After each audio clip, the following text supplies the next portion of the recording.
5 साल का सरकार का कार्यकाल पूरा होने को है और मुझे लगता है इन 5 साल में जो भाजपा का कार्य रहा वो बहुत ही ज़्यादा प्रभावित किया मुस्लिम महिलाओं को ख़ास तौर से। और महिला सम्मान की बात करा जाए, महिला सुरक्षा की बात करी जाए, महिला सशक्तिकरण की बात करी जाए, तो ये सब चीज़ें आपको भाजपा सरकार में देखने को मिलेंगी और इन सब मुद्दों पे काम किया गया है। तो मुझे लगता है कि बहुत बड़ा रीज़न है भाजपा को ज्वाइन करने का। ये मौलाना तौकीर रज़ा जैसे हैं, तो पहले एसपी में था, अभी कांग्रेस में हैं वो।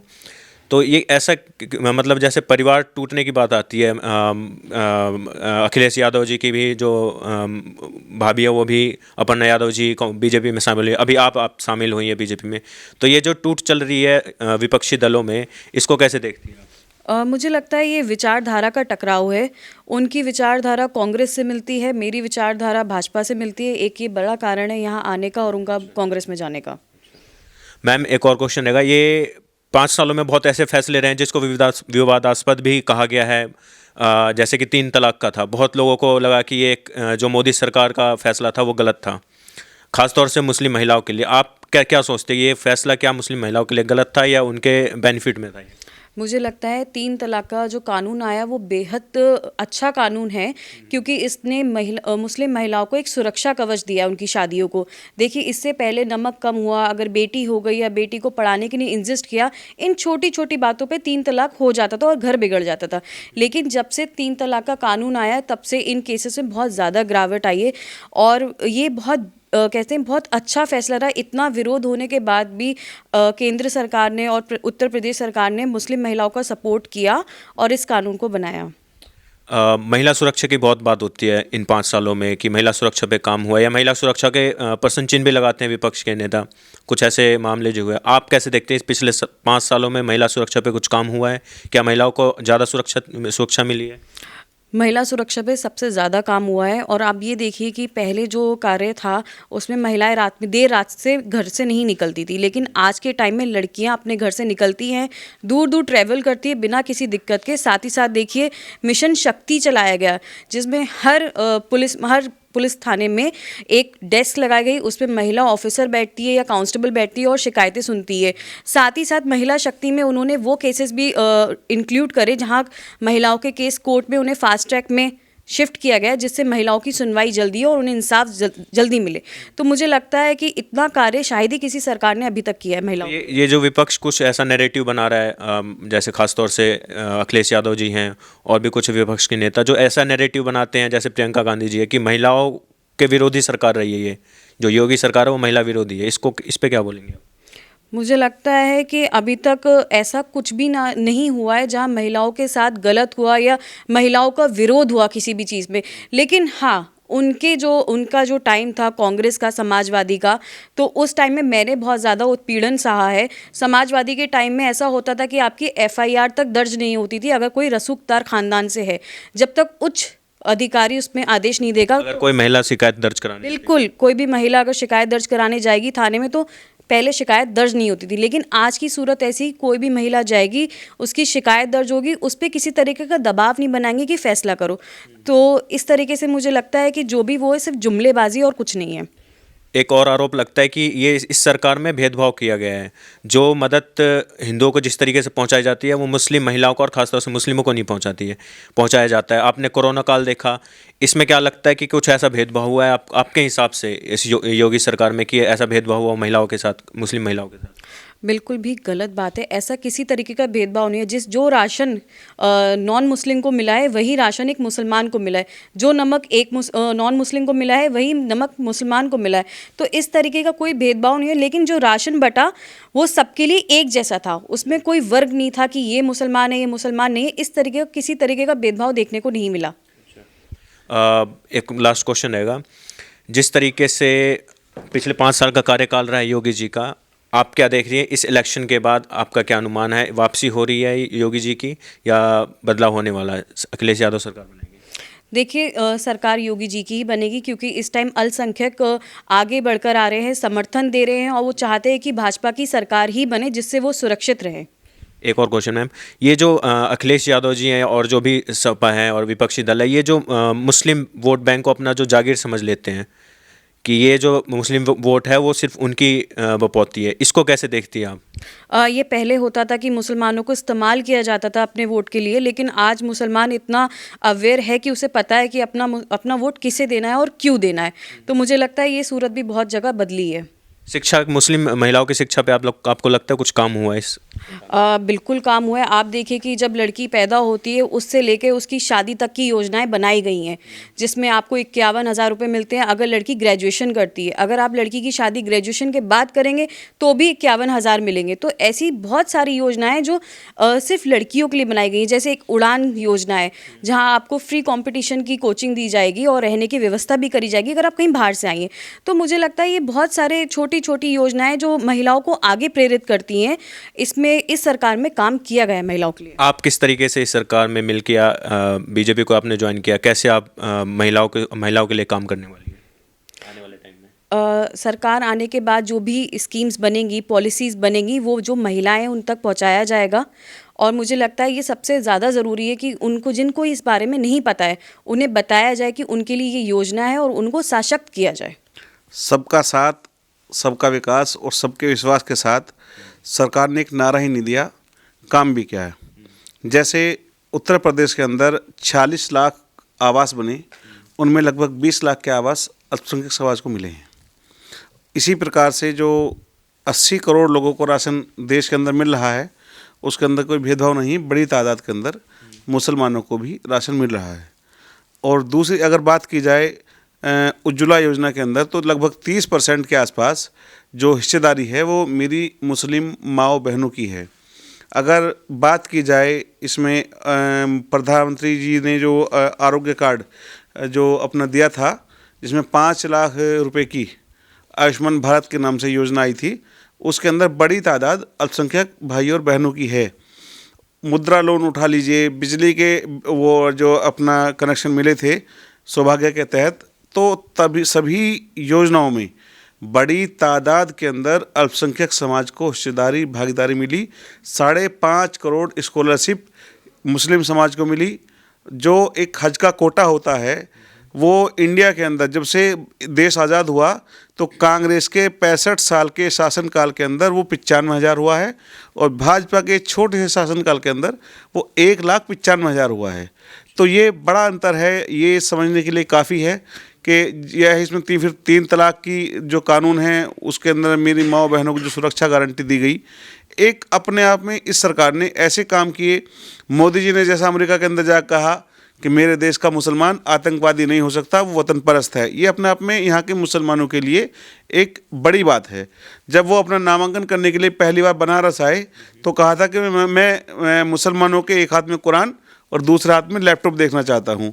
जब कहीं वो भाषण दे रहे थे तो अजान हो रही थी, तो अजान के वक्त उन्होंने अपना भाषण बंद कर दिया था। ये सम्मान देने की बात है। और रही बात माननीय मोदी जी और योगी जी की, तो मोदी जी को सभी जो मुस्लिम मुल्क हैं, चाहे वो सऊदी हो चाहे दुबई हो, सऊदी में किंग अब्दुल्ला अवार्ड मिल चुका है, सबसे बड़ा अवार्ड है उनका। मलेशिया के अंदर सबसे बड़ा अवार्ड है, दुबई के अंदर सबसे बड़ा अवार्ड है, कतर का, बहरीन का, जो मुस्लिम मुल्क हैं उनके सबसे बड़े अवार्ड, सबसे अच्छे ताल्लुक़ यदि किसी सरकार के रहे हैं तो मोदी जी की सरकार के रहे हैं।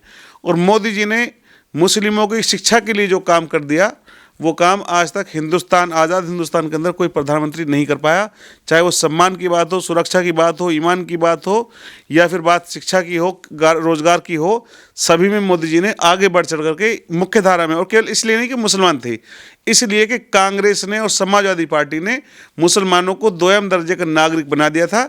सच्चर कमेटी की रिपोर्ट के आधार पर अभी तक काम हुआ नहीं है, लेकिन मोदी जी ने इस पीड़ा को समझा है और मुसलमानों को आगे लाने का काम किया है। इसका एक उदाहरण और भी है। जब से मोदी जी प्रधानमंत्री बने हैं, हिंदुस्तान के अंदर सबसे ज़्यादा IAS और IPS तादाद के अंदर मोदी जी की सरकार में आए हैं। सबसे ज़्यादा आतंकवाद की जो घटनाओं में लोग पकड़े गए थे, उनको कानून के तहत छोड़ने का काम मोदी जी ने किया है। सबसे कम दंगे हुए हैं वो योगी जी और मोदी जी, मतलब दंगे ही नहीं हुए नहीं हैं। जहाँ कांग्रेस दंगों की सरकार थी और समाजवादी पार्टी के अंदर 760 दंगे 5 साल के अंदर हुए थे, योगी जी की सरकार के अंदर कोई दंगा नहीं हुआ है। वहाँ मुस्लिमों के लिए जो मदरसे के आधुनिकीकरण के काम हुआ है वो स्मृति ईरानी जब शिक्षा मंत्री तब शुरू हुआ था, वो लगातार चल रहा है। एनसीपीएल को सबसे ज़्यादा जो कोटा मिला है वो उर्दू एकेडमी को जो मिला है वो इस सरकार के अंदर मिला है। तो सरकार लगातार अल्पसंख्यक समाज को आगे लाने का काम कर रही है, चाहे वो उज्ज्वला योजना हो, चाहे वो पढ़ो भारत, चाहे वो उस्ताद योजना हो, चाहे तमाम तरह की योजनाओं में भारतीय जनता पार्टी ने और सरकार ने बड़ा योगदान इनको समाज को मुख्य धारा में लाने के लिए किया है। मुसलमानों को अब चाहिए कि वो गद्दार नहीं खुददार बने, वो देश की मुख्य धारा के साथ चलें, मुख्य धारा के साथ जुड़ करके देश की विकास की राजनीति में हिस्सेदार बने, ना कि समाजवादी पार्टी को दिया गया वोट दंगों की राजनीति को आगे बढ़ाता है। भारतीय जनता पार्टी को दिया गया वोट मोहब्बत को और दुनिया को और वतन परस्ती को बढ़ाता है। ये कुछ राजनीति भी होती है कि गन्ने की मिठास वर्सेस जिन्नावादी या जो गन्ने की मिठास वाली राजनीति भी चल रही थी। तो आपको लगता है कि जो रालोद के साथ और समाजवादी के जो गठबंधन हुआ है समाजवादी और रालोद का, इस गठबंधन का कुछ प्रभाव पड़ने वाला है इस इलेक्शन पर? क्योंकि इनका तो दावा है कि ये 400 सीट ले जा रहे हैं, 403 सीट में से। इसका प्रभाव इतना होगा कि जब तक चुनाव की वोट नहीं खुलेंगी, जयंत चौधरी और अखिलेश खुश रहेंगे, जिस दिन खुल जाएंगे दोनों रोएंगे। केवल वोट इनको कहीं नहीं मिलने वाला है। मुसलमान बड़ी तादाद में भारतीय जनता पार्टी को वोट करेगा, मेरी मुस्लिम माताएं बहनें बड़ी तादाद में भारतीय जनता पार्टी को वोट करेंगे, और जाट भाई अभी तक उस दंगे की सियासत को, उस समाजवादी पार्टी को, अमीर आलम को और आजम खान को भूले नहीं हैं, जिसने खड़े होकर के प्रशासन से जाटों पर गोली चलवाई थी और बड़ी तादाद के अंदर जाटों का नुकसान भी हुआ था। और वो जाटों का ही नहीं, हिंदू और मुसलमान का सबका नुकसान हुआ था। और केवल इन्होंने अपनी इस राजनीति को चमकाने के लिए, आगे बढ़ाने के लिए दंगे कराए थे, और दंगों की सियासत के दम पर ही ये लोग आज तक आगे बढ़े हैं। अब क्योंकि दंगे नहीं हुए हैं तो इनकी उपज बेकार हो गई है। अब ये लोग सियासत में दोयम दर्जे के नागरिक, आने वाले 20 साल तक इन लोगों को सरकार की हवा भी नहीं आएगी। एक और आरोप लगता है कि ये जो सरकार है वो जो क्रेन लेके चली जाती है, किसी के भी घर में घुस जाती है। और ख़ास तौर से ये अखिलेश यादव आरोप लगाते हैं कि जो आजम खान है उनके साथ बहुत बुरा व्यवहार किया जा रहा है, उनकी वाइफ को जेल में डाला, उनके बेटे को जेल में डाला गया, अतीक अहमद के साथ ऐसा किया गया, मुख्तार अंसारी के साथ ऐसा किया। तो ये किस तरह का दर्द है उनकी? असल में ये समाजवादी पार्टी के वोटर थे, ये समाजवादी पार्टी के सपोर्टर थे। और जो भारतीय जनता पार्टी ने एक नारा दिया था जब सरकार 2017 में चुनाव था कि ना गुंडाराज ना भ्रष्टाचार, अब की बार भाजपा सरकार। तो गुंडाराज और भ्रष्टाचार दोनों को ख़त्म किया है, गुंडों को ख़त्म किया है, गुंडों के राज को ख़त्म किया है। तो भारतीय जनता पार्टी ने जहाँ कोई गुंडा था वो दुम दबा कर भाग गया, या वो प्रदेश छोड़ गया, या जेल के अंदर है, या उसके घर पर बुलडोजर चल चुका है। तो ये बुलडोजर और विकास दोनों साथ साथ चलेगा उत्तर प्रदेश में? बुलडोजर जो चला है वो विकास को आगे बढ़ाने के लिए चला है, बुलडोजर विकास के लिए रास्ता बना रहा है। अच्छा सर, लास्ट क्वेश्चन, कुछ ऐसे जो ओवैसी जी जैसे एंट्री हुए उनकी वेस्टर्न उत्तर प्रदेश में, अभी कुछ हाल ही दिनों में उन पर गोली भी चली है, ऐसे कुछ आरोप लगाए जा रहे हैं कि इसमें जो है बीजेपी और योगी सरकार का हाथ है, क्योंकि वो खुल के जो प्रचार कर रहे हैं, इसको कैसे देखते हैं? मैं ये समझता हूँ कि ओवैसी जी को धन्यवाद देना चाहिए, जिस प्रकार से उनके ऊपर हमला हुआ और हमले के चंद घंटों के अंदर आरोपी पकड़े गए, वो आज जो हैं जेल में हैं, उनको सुरक्षा मिल गई। सरकार अपना काम कानून व्यवस्था जो कर सकती है, जितनी तेज़ी से कर सकती है उतनी तेज़ी से किया है। सुरक्षा तो उन्होंने नकार दिया नहीं, हमने हमारा काम कानून व्यवस्था को बनाना, सुरक्षा देना, और कानून का काम अपना काम करना है। कानून अपना काम अच्छे से कर रहा है, तभी वो आज की डेट में जो लोग पकड़े गए वो जेल के अंदर हैं। एक और क्वेश्चन सर, पिछले 5 साल में जो काम हुआ है, एक जो ऐसी नैरेटिव चलाया जाता है बार बार मीडिया में भी और बहुत सारी जगहों पे ऐसा नैरेटिव चला जाता है कि इसमें बहुत ज़्यादा मुसलमानों को दबाया गया है, मुसलमानों को आगे नहीं बढ़ने दिया गया। इस नैरेटिव को आप कैसे ध्वस्त करेंगे सर? असल में दो तरह की बातें हैं। जो लोग कानून को मानने वाले हैं, जो कानून के हिसाब से चलने वाले हैं, उनकी इस सरकार के अंदर बहुत ज़्यादा सम्मान, बहुत ज़्यादा इज्जत, कारोबार भी उनके बढ़े। लेकिन जो लोग एक गलत तरीके के कारोबारों से, या ये मान लीजिए कि वो कानून के हिसाब से नहीं चलते थे, दबंगई से, धौंस से या गलत तरीक़ों से अपने कारोबार बढ़ा रहे थे, ज़मीनों पर कब्जे कर रहे थे, उन लोगों को इस सरकार के अंदर नुकसान हुआ है। तो आजम खान का नाम ले रहे हैं? नहीं, आजम खान ने तो तमाम गलत तरह के काम अपनी सरकार में किए, वो तमाम चार्जशीटें उनके ऊपर दायर हैं, और उसे आप सरकार से ना जोड़ करके कानून अपना काम कर रहा है। जो उन्होंने गरीबों के साथ अपने मंत्री रहते हुए जो उन्होंने दबंगई दिखाई थी, जो उनको डरा धमका कर ज़मीनें कब्जाई थी, या किसी के घर में पिलर बनवा दिया, किसी का घर का कब्जा कर लिया, किसी की भैंस खोल ली, किसी की मुर्गी, किसी की पाजेब भी चुराई थी, तो वो सब चीज़ें जो हैं इस सरकार के अंदर खुलकर आई। लोगों ने शिकायतें की और शिकायत करने वाले मुसलमान थे और उन्हीं पर कार्रवाई हुई। सरकार अपना काम कर रही है। सर, हमसे जुड़ने के लिए आपका बहुत बहुत धन्यवाद।